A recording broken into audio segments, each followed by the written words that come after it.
भरपूर असे लेयर्स असलेली खुसखुशीत खमंग अशी अळूवडी तुम्ही कधी खाल्ली आहे का?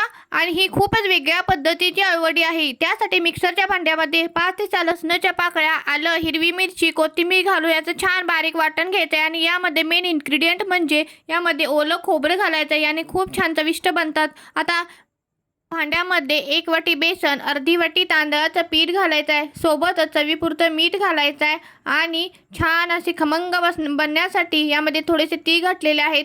कलरसाठी थोडंसं हळद घालायचे आहे। आणि हे आपण मिक्सरमध्ये वाटलेलं ओलं खोबरं, हिरवे मिरचीचा ठेचा, सोबतच थोडंसं लाल तिखट घालायचं आहे। आणि छान असं याला मिक्स करून घ्यायचं आहे। थोडं थोडं पाणी घालून याचं छान पातळ कन्सिस्टन्सीचं बॅटर तयार करायचं आहे। आता मी इथे छान अळूवडीची पानं घेतलेली, हे छोटे छोटे देठ आहे ते आपण काढून टाकणार आहोत।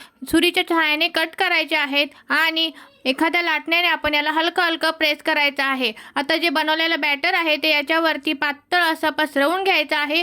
पुन्हा मी याच्यावरती आणखीन एक पान घालून पुन्हा मी हे बॅटर पसरवून घेतलेलं आहे।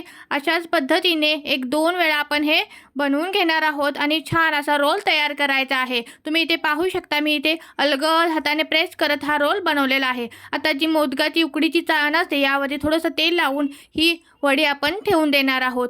गॅसवरती पाणी गरम करण्यासाठी ठेवायचं। पाण्याला छान उकळी आली की ही चाळण आपण 10 ते 15 मिनिटं स्टीम करण्यासाठी ठेवून देणार आहोत। 10 ते 15 मिनिटानंतर वड्या छान आपल्या शिजलेल्या आहेत आणि थंड झाल्यावरती छान असं याला कट करून घ्यायचे आहेत। छान अशी लेयर्स आलेले आहेत, तुम्ही इथे पाहू शकता। आता एक पॅन घ्यायचा आहे, यावरती थोडंसं तेल घालायचं आहे आणि या वड्या छान अशा पसरवून घ्यायच्या आहेत। दोन्ही साईडने आपण छान अशा खरपूस गोल्डन ब्राऊन कलर येईपर्यंत भाजून घेणार आहोत। तुम्ही डीप फ्राय केल्या तरी देखील चालतील। अगदी भरपूर लेयर याला सुटलेले आहेत। रेसिपी कशी वाटली कमेंट करून नक्की सांगा। व्हिडिओ आवडल्यास लाईक करायला विसरू नका।